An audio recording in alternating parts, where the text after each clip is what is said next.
Tax है GST, इसमें बहुत सारे टैक्स आके मर्ज हो गए और बना दिया। लेकिन एक होता है कस्टम ड्यूटी, समझ गए? कस्टम ड्यूटी मैंने आपको बताया था। कस्टम ड्यूटी क्या होती है? घरेलू उत्पादन पर, घरेलू का मतलब यहाँ अपने देश से है, जो देश में जो पैदा हो रहा है उस पर कौन लेता था? सरकार, एक्साइज ड्यूटी। लेकिन विदेशों से जो इंपोर्ट होता था उस पर क्या लगता था? Custom duty. लेकिन कस्टम ड्यूटी अभी भी लगती है। ठीक। अब इसके बाद क्या हुआ कि जीएसटी आने से ये पुराने सारे सिस्टम खत्म हुए और जीएसटी आया और जीएसटी की स्लेब बना दी।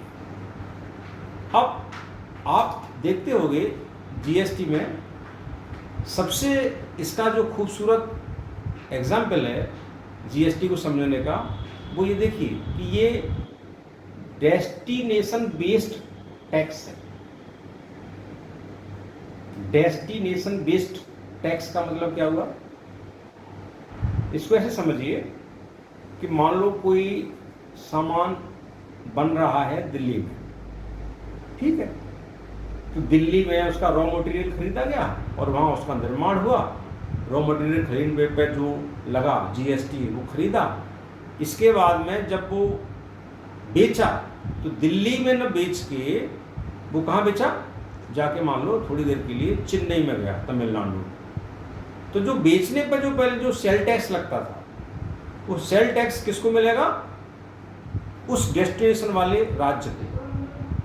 तो इससे हमारी राज्य की सरकारें बड़ी नाखुश थी, भाई ऐसा कैसा है, इसमें तो वो राज्य जो पैदा करते हैं उनको तो टैक्स का लाभ मिलेगा नहीं, उनकी आमदनी घट जाएगी, और जो कुछ नहीं कर रहे हैं खाली बेच रहे हैं उनका टैक्स बढ़ जाएगा। ये बहुत बात चली, बड़ा शोर शराबा हुआ इस पर, लेकिन सरकार ने इसको भी युक्ति संगत बनाया है। मैं बताऊंगा आपको कैसे बनाया है। तो कुल मिला के ये डेस्टिनेशन बेस्ड है, मतलब इसमें जो सेल टैक्स वाला पार्ट है अर्थात वेट वाला पार्ट है, अर्थात जो कॉमर्शियल टैक्स वाला पार्ट है, अर्थात जो राज्य सरकार को मिलने वाला हिस्सा है वो उसी राज्य की सरकार को मिलता है जहां लास्ट में वो चीज़ बेची जाती है। इसलिए इसको डेस्टिनेशन बेस्ड टैक्स बोलते हैं। आपने देखा होगा कि जब आप कोई सामान खरीदते हैं तो दुकानदार आपको बिल देता है। यदि आप उससे बिल लेते हैं जीएसटी वाला, तो वहाँ एक टैक्स में 2 कॉलम बने होते हैं। 2 कॉलम बने होते हैं, तो एक में लिखा होता है CGST और एक में लिखा होता है SGST। तो ये दोनों चीज़ें क्या हैं? CGST क्या है और SGST क्या है? इसको समझिए। जैसे मैंने आपको बताया कि पुराना सिस्टम को ख़त्म करके पूरे देश में एक यूनिवर्सल सिस्टम बनाया है जीएसटी, अर्थात टैक्स की रेट निर्धारित की है। उस टैक्स, मान लो थोड़ी देर के लिए ये मोबाइल है, मोबाइल जो इलेक्ट्रॉनिक सामान है उसकी श्रेणी में आ रहा है और एग्जाम्पल के तौर पर इस पर मान लो 12% टैक्स लग रहा है, ठीक है?